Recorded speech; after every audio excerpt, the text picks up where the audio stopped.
As-tu glow up pendant les vacances avant cette nouvelle rentrée? Si oui, comment as-tu fait? C'est la question que tout le monde se pose, alors on va en parler. Salut YouTube, comment ça va? Je suis très contente de faire cette vidéo sur le glow up. J'en avais déjà fait quelques-unes l'année dernière. Enfin, quand je dis l'année dernière, c'était avant les grandes vacances, toi-même tu sais. J'ai remarqué que c'était des vidéos qui vous faisaient du bien, qui vous donnaient confiance en vous, donc allez, go, parlons-en du glow up. Si jamais tu sais pas ce que ça veut dire le glow up, c'est donc un terme anglais, n'est-ce pas, que nous utilisons tous régulièrement. Et le fait de glow up, ça veut dire en gros évoluer vers la meilleure version de soi-même, que ce soit physiquement bien sûr, ou en évoluant vers une meilleure version de soi-même au niveau du caractère, au niveau de la culture générale, au niveau de ses actions, au niveau de ses pensées, au niveau de ses habitudes, enfin tu vois, il y a évidemment pas que le physique dans le glow up. Pour réaliser cette vidéo, comme d'habitude, je vous ai demandé à toutes et à tous sur Instagram de venir me raconter comment tu as glow up, comment tu as essayé en tout cas, sur quoi tu as travaillé, où tu en es, qu'est-ce qui a été difficile. J'ai vraiment reçu énormément de messages pour cette vidéo, je suis très surprise, très souvent ce qui vous fait vraiment vibrer, c'est les histoires sur les ex, les trucs, les machins. Et là vraiment, vous êtes trop nombreux, donc trop cool. Alors sans plus attendre, allons découvrir ce vers quoi vous avez glow up, mes enfants, c'est parti. Oh là là, ça commence bizarrement. Alors bien entendu, chacun sa façon de glow up, hein. Mais ce que me raconte Gertrude, ça va quand même vraiment nous ouvrir au débat. Donc n'hésitez pas dans les commentaires, hein, d'ailleurs, à donner vos avis, tant que vous restez poli et bienveillant, bien entendu, c'est hyper intéressant d'ouvrir le débat. Trêve de suspense, je te lis ce qu'elle me raconte. Hello Nad, je n'ai pas pu faire grand chose cet été parce que je ne suis pas partie en vacances. Alors déjà, du coup, c'est la première chose qui ouvre le débat. C'est pas parce que t'es pas partie en vacances que tu peux pas glow up. Mais j'ai décidé de ne plus faire le premier pas avec un garçon parce que j'ai trop souvent été déçue. Pareil, décider de plus faire le premier pas avec un garçon. Alors j'entends que tu veux plus être déçu, mais c'est pas forcément la meilleure façon de faire. On va y revenir. Je vais m'habiller de façon beaucoup moins stricte pour paraître moins timide. Alors ça, pour le coup, adapter ton style vestimentaire à ce qui te plaît, ok, pourquoi pas, on va y revenir aussi. Et je vais plus me maquiller pour cacher mes boutons. Mon objectif étant de trouver l'amour. Hashtag glow up. Alors ma Gertrude, ça fait beaucoup de choses parce que pareil, l'idée de plus se maquiller pour cacher ses boutons, on va y revenir aussi. Mais pour moi, ce que j'appelle le glow up, vraiment, c'est tendre vers la meilleure version de soi. Et à mon sens, la version idéale d'un être humain, mais bien entendu, ça peut dépendre de chacun. Attention, hein. J'essaie toujours d'être la plus objective possible, malgré tout, c'est Mamie Nadia qui fait les vidéos, Mamie Nadia, elle a un avis sur les choses. Mais pour moi, tendre vers la meilleure version de soi-même, c'est justement tendre vers le fait de s'assumer pleinement, de ne pas avoir honte de ce que l'on est, de se mettre en valeur. Mais tu vois, par exemple, pour en revenir à l'idée des boutons, quand tu me dis que tu veux plus te maquiller pour cacher tes boutons, je me dis en soi, si c'est dans l'idée de te mettre en valeur, parce qu'on va pas se mentir, hein, non, c'est pas beau les boutons. En tout cas, pas dans notre société actuelle. Je pense pas que qui que ce soit se dise ah bah si, moi j'adore les boutons, tu vois. Et ça fait chier pour celles et ceux qui en ont. Et d'ailleurs, moi-même j'en ai, hein, on en a tous et toutes. Bon, c'est relou. Donc que tu me dises que tu as envie de dissimuler un petit peu tes boutons pour que ce soit plus lisse et donc plus joli dans l'inconscient collectif actuel, pas de problème. Mais que tu veuilles absolument tout dissimuler en mettant des couches de fond de teint, je me dis que quelque part, ça va pas du tout t'aider dans le développement de soi, dans la confiance en toi et dans le fait de t'assumer tel que tu es. Parce que oui, t'as des boutons, effectivement, encore une fois, selon l'inconscient collectif, bon, c'est plus ou moins disgracieux, mais ça veut pas dire qu'il faut absolument tout dissimuler et qu'il faut faire absolument comme si t'en avais pas. T'as des boutons, t'as des boutons. D'ailleurs, soit dit en passant, très souvent, le fait de recouvrir ces boutons de fond de teint, ça ne fait qu'accentuer le problème, donc à réfléchir à deux fois. Je te suggère pas non plus de mettre en valeur tes boutons, tu vois, bien entendu. Encore une fois, dans une optique de séduction, on va faire en sorte d'estomper les petites rougeurs, etc. D'accord, pas de problème. Mais ne cherche pas à te cacher derrière un masque. Sublimer ton visage en corrigeant les petites imperfections, pas de problème, mais te cacher derrière un masque de fond de teint, ce n'est pas la solution. Et alors, je sais, j'ai 30 piges, je travaille depuis chez moi, donc c'est beaucoup plus facile à dire ici, depuis mon canapé, plutôt que une fois au collège avec tous les petits connards de 14 ans qui viennent se foutre de ta gueule parce que t'as des boutons. Je sais, je suis passée par là. Et encore, j'ai eu de la chance parce que j'avais pas beaucoup de boutons. Moi, j'en avais vraiment là et là. Le reste, ça allait. Toujours est-il que, pour moi, dans l'idée de glow up, si t'as des boutons ou des imperfections que tu as envie de cacher ou de dissimuler, encore une fois, faire en sorte de sublimer ce à quoi tu ressembles, d'accord, mais te cacher derrière un masque, à mon sens, encore une fois, n'hésite pas à me dire ce que tu en penses dans les commentaires, ce n'est pas la solution. Se cacher derrière quoi que ce soit, ce n'est jamais la solution. Oui, t'as des boutons, so what? Quelqu'un qui va venir se foutre de ta gueule parce que t'as des boutons, t'as même pas besoin de l'envoyer chier en fait. Tu peux juste lui répondre ouais, j'ai des boutons, et alors? Mais tu sais, sans agressivité, juste, du coup, tu veux en venir où? Parce que oui, j'ai des boutons, tout le monde l'avait vu, tu vois, enfin, je comprends pas où tu veux en venir. Ça, pour moi, c'est vraiment le meilleur moyen de couper la chic aux gens, tu vois. Alors encore une fois, je sais, j'ai 30 piges, donc peut-être que les nouvelles personnes de 14 ans sont un peu plus imaginatives dans la méchanceté. On va revenir sur les autres points dont tu as parlé pour glow up. Donc quand tu me dis je n'ai pas pu faire grand chose parce que je ne suis pas partie en vacances, ma Gertrude, en soi, pour moi, prendre la décision de glow up, donc encore une fois d'évoluer vers la meilleure version de soi-même, ça nécessite pas forcément de partir en vacances. Alors bien entendu, je suis d'accord avec toi, notamment si tu veux glow up socialement, rencontrer de nouvelles personnes, faire de nouvelles activités, s'aérer un peu l'esprit, je suis complètement d'accord. C'est toujours un très bon premier step pour le glow up, pour l'évolution, Maintenant, c'est pas parce que t'es pas parti en vacances que tu peux pas te mettre à lire, que tu peux pas te mettre à faire du sport, ou que tu peux pas te mettre, j'en sais rien, à méditer, faire du yoga, enfin ce que tu veux, tu vois. Pour moi, l'excuse du je suis pas parti en vacances, honnêtement, elle est un peu en carton. À toi de me dire ce que t'en penses, mais bon. Par rapport au fait que tu me dises que tu as décidé de ne plus faire le premier pas avec un garçon parce que tu as trop souvent été déçu, alors ça, pour le coup, je peux tout à fait le comprendre. Quelque part dans ton message, c'est ce que je comprends le mieux, parce que quelque part, en te disant ça, tu te dis ah, je vais apprendre de mes leçons, comme j'ai été trop déçu, hop, j'y retournerai plus. Alors, oui et non. C'est-à-dire que si t'as été trop déçu par les garçons en allant à chaque fois faire le premier pas, je comprends que du coup tu places le problème là-dessus, mais peut-être que le problème en fait il est un peu ailleurs. À mon sens, faire le premier pas ou ne pas le faire, à partir du moment où vous étiez fait pour être ensemble, il n'y a pas grande différence, tu vois, c'est juste que si tu prends la décision de faire le premier pas avant l'autre, du coup vous gagnerez du temps ensemble. Peut-être que la différence là-dedans, la nuance même dans ce que tu racontes, ce serait simplement d'essayer de ne pas forcer les choses avec les mecs, du coup, puisque tu me parles de garçons, qui auraient l'air de ne pas être particulièrement intéressés. Ça, c'est un vrai problème chez beaucoup de personnes, notamment qui manquent de confiance en elles. C'est souvent des gens qui vont se dire, bon bah voilà, je suis trop timide, et en plus tu m'en parles dans ton message, tu me dis que t'as l'air trop timide, on va y revenir. Je suis trop timide, il faut que je sorte de ma zone de confort, et du coup ils passent de 0 à 100. C'est-à-dire qu'ils passent de je ne parle jamais à personne à je vais me déclarer à mon crush qui n'a sans doute encore jamais capté mon existence. Forcément, si tu te déclares sorti de nulle part à ton crush qui n'avait encore jamais capté que tu existais, ton crush il va juste te dire bah écoute,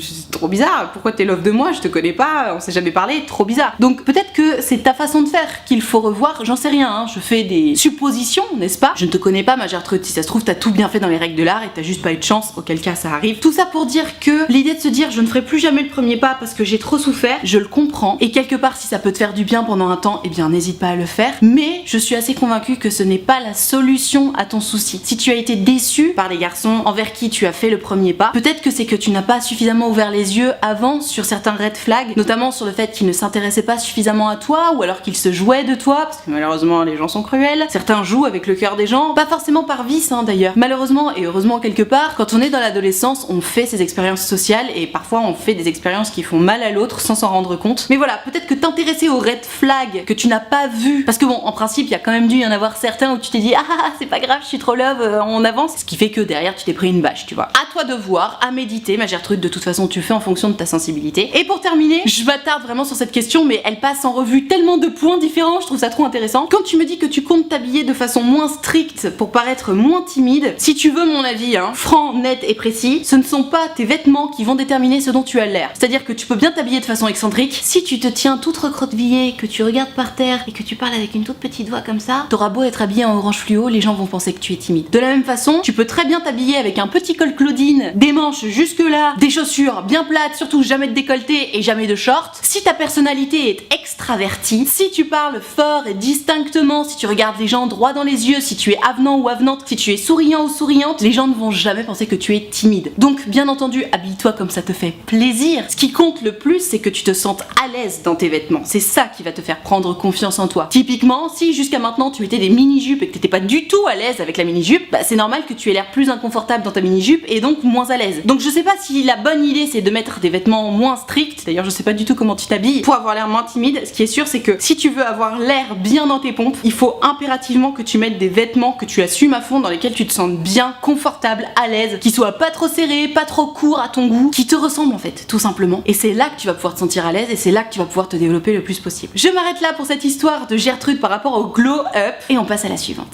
J'aime bien ce message d'Alphonse parce que je trouve qu'il véhicule pas mal d'espoir. Hello Nad, moi ça a été le sport. J'ai bossé tout le corps, je n'ai laissé tomber aucun muscle. Je me suis laissé pousser les cheveux, j'ai reçu des compliments de ma famille qui me disaient que j'étais plus costaud, qu'ils aimaient bien ma coupe, etc. Et ça fait plaisir, tu m'étonnes. En plus de ça, j'ai rencontré IRL, ma petite amie, pour la première fois, donc j'ai encore plus charbonné. Bref, devenir ce à quoi on veut ressembler, ça motive à fond. Peu importe si les gens disent « Ah, tu veux devenir comme ça ?»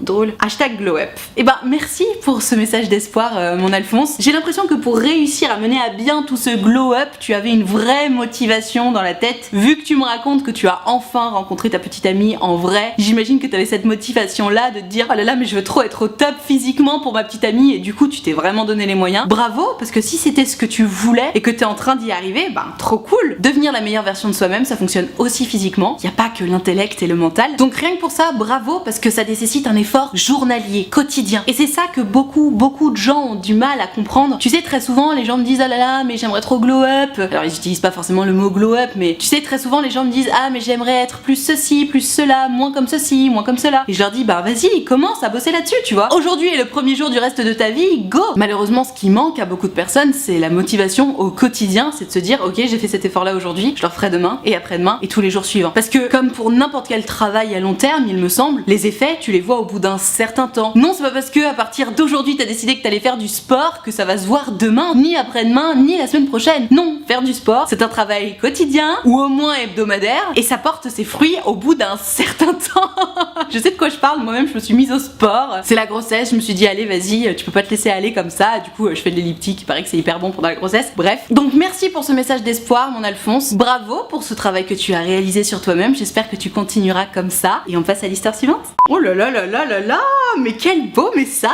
C'est Gertrude qui me dit coucou Nad, j'espère que tu vas bien et bébé aussi. Nous allons bien, merci. Enfin Inch'Allah, j'espère que tout va bien. Cet été j'étais assez seule, je travaillais et mes proches étaient tous en vacances. Et pour autant, j'ai décidé de passer du temps de qualité avec moi-même comme je le ferais avec une amie. Mais c'est une très très bonne idée ça ma Gertrude. J'ai essayé de reprendre confiance en moi petit à petit en remerciant mon corps et même j'ai commencé à le trouver beau, merveilleux, trop bonne nouvelle. Je vais même au travail à vélo parce que cette activité me plaît alors qu'avant je ne faisais jamais de sport. Je me sens prête à assumer devant les autres qui je suis à la rentrée. Gros bisous, #glow-up. Alors ça ma Gertrude, ça, je suis trop contente, merci pour ton message. Même si ça peut paraître très superflu de dire bah vas-y passe du temps de qualité avec toi-même comme tu le ferais avec une amie, en réalité je pense que c'est un des meilleurs conseils qu'on puisse donner à quelqu'un, notamment quelqu'un qui n'a pas confiance en soi ou qui est trop dur avec soi-même. Passer du temps de qualité comme tu dis avec soi-même comme tu le ferais avec une amie. En tout cas moi la façon dont tu le racontes, je l'entends comme te juger toi-même et te comporter avec toi-même comme tu le ferais avec une amie. Je traînais sur Instagram il y a pas longtemps et je suis tombée sur une vidéo de l'acteur de Prison Break. Vous savez l'acteur principal là, le mec qui fait ses plans sur ses tatouages là, qui disait qu'il était toujours très très dur avec lui-même, que à chaque fois qu'il se plantait sur un truc, il se disait mais en même temps à quoi tu t'attendais pauvre merde, t'as encore échoué etc. Et qui s'était rendu compte que si il parlait comme ça à ses amis, il aurait déjà plus d'amis du tout depuis très longtemps et il s'est dit bah tiens si j'essayais de me parler différemment à moi-même, ce qui fait que désormais il s'adresse à lui-même comme il s'adresserait à un ami. Bah je trouve que c'est une très très bonne idée, ça va parfaitement avec ce que tu racontes d'ailleurs ma Gertrude, passer du temps de qualité avec soi-même, se traiter soi-même comme on traiterait un ami. Vraiment ça peut paraître hyper superflu, hyper léger comme phrase, mais c'est très profond en réalité parce que très peu d'entre nous le font. Moi-même je sais que quand j'ai vu cette vidéo donc de cet acteur, j'ai réfléchi et je me suis dit oh mais j'avoue, genre je me parle trop mal à moi-même alors que mes potes, je suis toujours là hyper mignonne, hyper sympa, hyper cheerful et tout, mais quand il s'agit de moi je me dis non mais en même temps t'es une merde, t'en es là. Bref on n'est pas là pour me parler de moi mais t'as compris. Je pense qu'on est assez nombreux malheureusement à se comporter comme ça avec soi-même et c'est hyper important de perdre ce réflexe. Typiquement il y a énormément de gens qui disent ah putain j'ai oublié ça mais quelle conne. Moi par exemple je le fais tout le temps, ah quelle conne. Et je sais plus une fois ou deux il y a des gens, différentes personnes qui m'ont dit Nat dis pas ça, dis pas quelle conne, genre t'es pas conne, t'as juste oublié ça, c'est pas grave tu vois. Et ça m'a interloqué et maintenant à chaque fois que je dis ah quelle conne, parce que c'est resté un tic de langage malheureusement, je me dis enfin non je suis pas conne mais, et je me dis que ne serait-ce que de faire ce travail là, et ben ça permet de s'adoucir avec soi-même. Et d'ailleurs je le dis beaucoup moins qu'avant le fameux quelle conne ou quel débile ou quel ce que tu veux. Donc très très bonne initiative par rapport à ça ma Gertrude. Et concernant le vélo, on va revenir au sport du coup. C'est marrant parce que je me souviens vraiment quand j'étais au lycée je me disais mais le sport mais ça sert à rien, c'est trop de la merde, je déteste et tout. Mais en même temps c'est vrai que bah quand t'es plus au lycée en fait, si tu décides pas de faire du sport bah t'en fais pas. Et la réalité c'est que bon bah le sport c'est quand même hyper important pour ton équilibre, c'est hyper important pour ton physique, faire du cardio tout ça c'est bon pour toi tu vois. Et le fait que tu te sois mise à aller au boulot à vélo par exemple je trouve ça génial. Et donc comme je vous disais je me suis mise au sport moi aussi par rapport à la grossesse etc. Je fais comme ça parce que je me suis acheté un elliptique qui est juste là. Et c'est marrant parce que au moment d'aller acheter le vélo elliptique sur le bon coin, j'étais comme une balle, genre je me sentais hyper motivée à faire du sport. Je me suis dit ah mais ouais grave je vais trop faire du sport, ça va être trop bien et tout. Au moment d'aller acheter les vêtements de sport, parce que faut quand même acheter les vêtements de sport toi-même tu sais, j'étais comme une balle aussi, je me disais ah mais ouais je suis trop motivée et tout nanana. Et j'ai fait des stories justement le premier jour où je me suis mise à faire de l'elliptique, où je disais mais les gars c'est quoi votre secret pour la motivation au quotidien en fait, parce que là je suis pas du tout motivée, j'ai pas du tout envie de monter sur ce vélo elliptique, je vois pas l'intérêt. Et j'ai eu énormément de réponses à cette story, je pensais pas, parfois vous me surprenez vraiment, il y a des stories je les fais vraiment en tête en l'air et je vois énormément de réponses, je vois que ça parle à beaucoup de gens, à chaque fois je suis trop agréablement surprise d'ailleurs. Il y a beaucoup de gens qui m'ont dit mais Nad, crois pas que la motivation ça tombe comme ça, moi non plus j'ai pas très envie de le faire et tout, mais il faut absolument que tu le fasses pour la sensation que tu as après. Et ça m'a fait réfléchir et je me suis rendu compte qu'effectivement il y a plein d'efforts comme ça que t'as pas envie de faire, ou t'es que t'es en train de faire et tu dis mais de toute façon à quoi ça sert, après-demain je vais devoir recommencer et puis après-demain encore etc. Et c'est vrai qu'effectivement bon là j'ai toujours pas envie de monter sur mon elliptique hein, on va pas se mentir hein, mais c'est vrai que au moment où je monte dessus je me dis après je serai trop contente. Et je vous jure même le jour où j'étais en PLS à cause de mon vaccin, genre je me suis réveillée, j'étais en larmes, bon les hormones hein, j'étais fatiguée, j'avais mal au bras, j'avais trop mal dormi et tout, et donc bah il m'a dit bah dors, repose-toi et tout, et je lui ai dit non je vais faire de l'elliptique. Il m'a dit t'es sérieuse, t'es en PLS et tu vas faire de l'elliptique? Et je lui ai dit ouais, parce que je sais qu'une fois que j'aurais fait mes 30 minutes d'elliptique, parce que oui, Mamie Nadia fait 3 fois 30 minutes par semaine, ou 2 fois si j'ai pas le temps, et ben je savais que j'allais me sentir beaucoup mieux après. Et guess what, c'est ce que j'ai fait. D'ailleurs, j'ai même pas fait 30 minutes, j'ai fait 40 minutes et je me sentais trop bien après. Alors ça a pas duré longtemps à cause du vaccin, c'était la première dose pour celles et ceux qui se demandent, mais au moins j'étais bien quoi. J'étais fière d'avoir au moins fait ça de ma journée. Et du coup, toi qui regardes cette vidéo, si jamais tu veux te mettre au sport ou que t'as envie de commencer un effort quotidien pour glow up, parce que oui, tu vas voir, tu vas comprendre où je veux en venir. Merci à vous pour ce conseil de m'avoir dit hey, t'inquiète pas, la motivation personne ne l'a, c'est pour le sentiment de bien-être que tu ressens après avoir fait cet effort qu'il faut le faire. Et ben ça fait du bien et ça motive. Et d'ailleurs, j'ai aussi vu un autre truc sur une application de sport qui m'a vraiment fait un déclic aussi en termes de motivation. Je sais plus, pour voir l'application, j'avais lancé un exercice pour voir du coup comment ça fonctionnait et je l'ai arrêté au bout de 30 secondes et ça me met voulez-vous vraiment arrêter? Continuer, c'est toujours mieux que d'arrêter. Et j'ai fait oh